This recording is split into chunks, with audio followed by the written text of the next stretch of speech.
to another episode of the Adrienne Ross Show on the BMG Network. And maybe you're listening on the BMGnetwork.com or on the BMG Network's YouTube channel or on a major podcast platform. I'm just glad that you're tuned in for the conversation we're going to have today. And first, let me just say that I apologize again because I know I sound nasally, and you may or may not know that I recently had brain surgery, and the neurosurgeon and the ENT surgeon accessed the pituitary gland in the brain via my nostrils. So I am still dealing with being nasally and still dealing with being stuffy. Today I feel particularly stuffy, and I still don't feel like myself. And the surgery was on April 26th, and I'm still trying to bounce back. And so I'd appreciate your continued prayers. And again, forgive me for how I sound, but that is not going to stop us from having our conversation today. We're going to talk about something that, is a little controversial. And I say it like that because I kind of do the controversial thing every now and again. Here and there, it seems, probably more here than there. But I know that these kinds of conversations are important. And so with what we're talking about today, some people may be shouting amen, amen in agreement. Yet I know that there are others who will probably be booing and saying that I'm way off and being offended, and I don't know, maybe even call me a sellout. Like I've never been called that before. Yeah. But today we're going to talk about Juneteenth. I'm sure you know that Juneteenth is June 19th, and it is all about commemorating the emancipation of enslaved people. 2 years after the emancipation, news got to Texas, Galveston, Texas, that the slaves were freed. And so on June 19th, people celebrate Juneteenth. And right now, it's a federal holiday now. And it is celebrated this year on Monday, June 20th, because the 19th was a Sunday. And I want to talk about that. And I want to start, first of all, by saying, please know that I am not opposed to people celebrating anything that is wholesome and that is right. And every fair-minded person knows that the end of slavery was wholesome and right.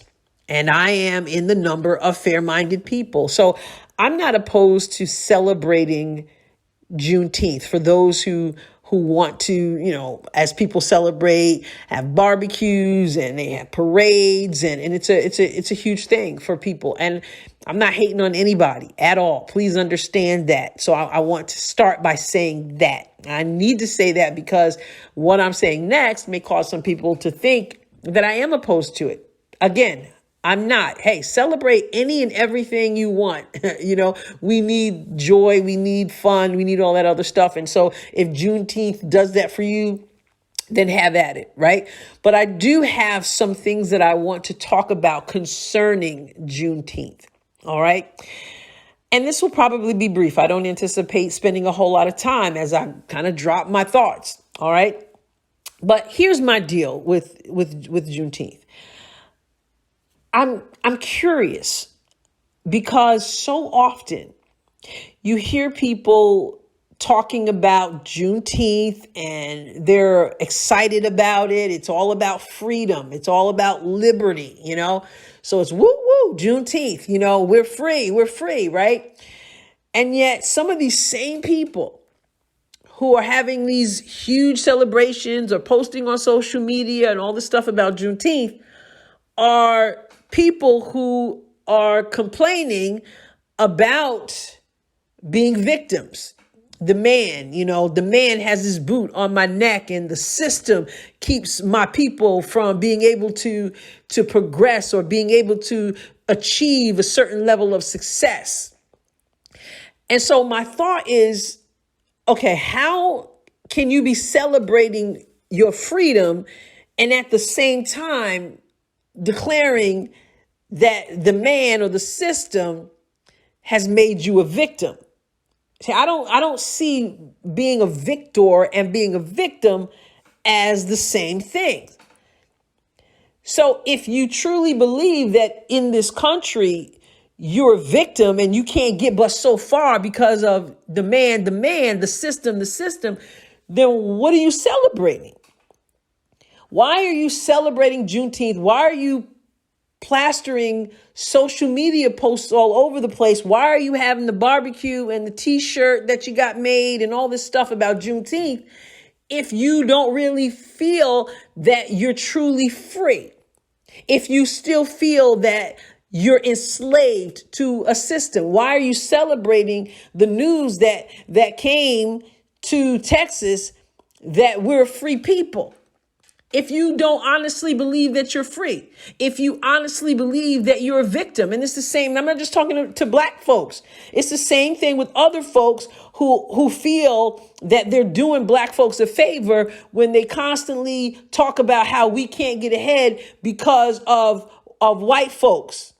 And lots of white folks do that and go around apologizing for something they never did, because somehow it makes them feel moral and makes them feel like they're, that they're on our side by constantly telling us how much of a victim we are. No, they're not helping. It's like that saying, with friends like these, who needs enemies? No, what it does is it reveals your low expectations for us by constantly saying what we can't do and then, blaming the system or the man on it. Because, that's the new thing now. Well, it's been around for a while, but it seems like it's been ramped up lately, where everybody wants to, tell us how bad they feel about us because, it's supposed to make us feel like they're on our side.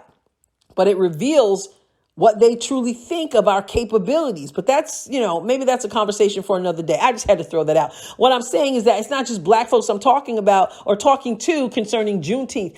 It's whoever it applies to.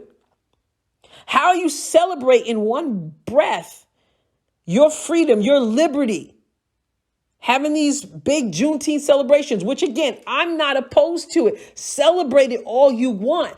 All I'm saying is either you're free and there's a reason to celebrate that, or you're not free. You're a victim. And if you feel that way, which many people who are shouting out Juneteenth, another day, another week, another month, they're talking about victimhood. So either you're one or the other. Which one is it? And if you feel like you're a victim in this country and you can't get ahead because everybody's racist or whatever, then why are you celebrating? That's all I'm asking. So which one is it? Is really what I'm saying. And a friend of mine sent me a message about the same topic, and I'm like, yeah, sister, I'm feeling you. She's just like, the same people that are hollering Juneteenth are often the same people who are saying that they're victims and that they're how oppressed that they are. Listen, please understand also that I'm not so foolish as to think that that I'm not so foolish to think that racism doesn't exist. I understand that racism exists. What I am saying, though, is I don't believe that it exists at every turn. It's not around every corner. Not everybody's trying to hold you back. I think there are people who feel that way, but I do believe that they're the exceptions and not the rule. Okay, so don't say, well, she's so lost. That Adrienne, she's so clueless. She thinks that everybody has her best interest at heart. She thinks that racism doesn't exist. No, I ain't no fool. I understand that. But I don't believe it's as rampant as people want to make it. And again, if you truly feel that way about people, about the country, then what are you celebrating on June 19th or June 20th in this case? So June 19th or June 20th for the federal holiday, you're shouting about being free. And then June 23rd, June 22nd, whatever, then you can't get ahead because or everybody's trying to keep you down. Listen, it's one or the other. You're either free and you celebrate that and walk in that, or you're a victim. But not both, right? And these are just my thoughts. Again, celebrate all you want. I'm all about people being free to do and celebrate anything in a wholesome, right manner. Go for it. But think about what I'm saying. Be a victor or be a victim. But not both, right? it brings me to really the most important part, because as much as any of us want to talk about freedom, true freedom, people, only comes through Christ. The Bible says, he whom the Son shall make free is free indeed. And see, that's why you got folks who are celebrating freedom one day, and then the next day they're saying that they're victims, or acting like they're victims, or blaming a system for why they can't get a certain way.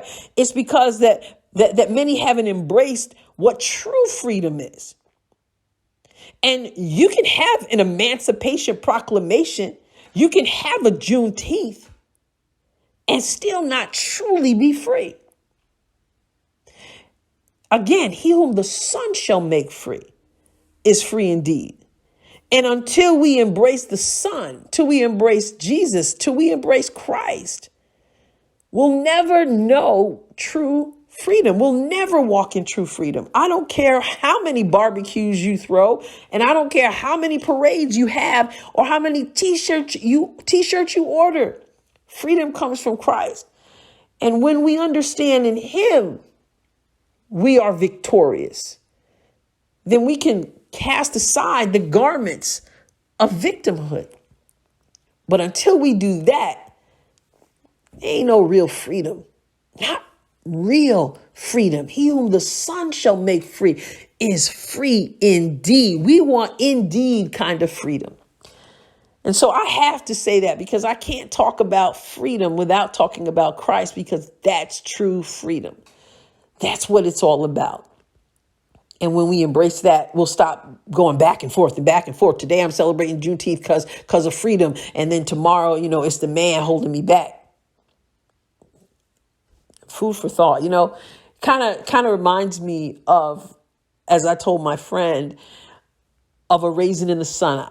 I hope you're familiar with that play. Amazing, amazing play written by Lorraine Hansberry. You might remember the Sidney Poitier version, or the Danny Glover version, or even the P. Diddy version with Felicia Rashad. But such a powerful play, and I taught it to my students back when I was still teaching. And Assegai is from Africa, and he says to Beneatha, who's like, the modern woman, she, in Chicago, the play is set in Chicago, and she meets this African Assegai, and she's talking about being the liberated woman and all this. And he says, that's how you know that the liberated woman isn't really liberated at all. You all talk about it too much. I'm just going to leave that there. I'm fighting with myself because I want to say more. But again, he says, that's how you know the liberated women aren't really liberated at all, because you all talk about it too much. What is it we're talking about so much? Celebrating. And then the next day, complaining. We need to make up our minds. Are we free, or are we not? Like I said, keeping this brief, just some food for thought. That's all. Just some food for thought. So thank you again for tuning in to the Adrienne Ross Show. I know there are people who are saying, amen, I'm feeling you, Adrienne. There are other people who are saying I'm way off. And you know what? I'm all about hearing your perspective. Don't mind it all. I don't mind it all. Adrienne Ross com@gmail.com. AdrienneRossCom@gmail.com. You can send me an email right there and tell me what you think, or you can leave a rating and a review. And in that review, you might want to mention something about this if you like. But if you like the show, especially, I'd love for you to leave a rating and a review. Also, you can go to the BMG Network on Facebook or on YouTube and leave a comment there. Let's talk about these things. What do you think about what I said? Tell me if I'm off, tell me I'm off. I don't think I'm off, but hey, if you do, shoot me your comments, please. And also go to the BMG Network and check out the other podcasters. who are enlightening and informative and engaging, and even every once in a while, a little entertaining as well. And that is at thebmgnetwork.com. So thank you again for tuning in, and I will catch you on the next episode of The Adrienne Ross Show. God bless you abundantly. The Adrienne Ross Show was produced and edited in the BMG studio. The music was provided by Kevin MacLeod. Find more episodes of The Adrienne Ross Show at thebmgnetwork.com and major podcast platforms. Be sure to tune in regularly. You don't want to miss even one episode.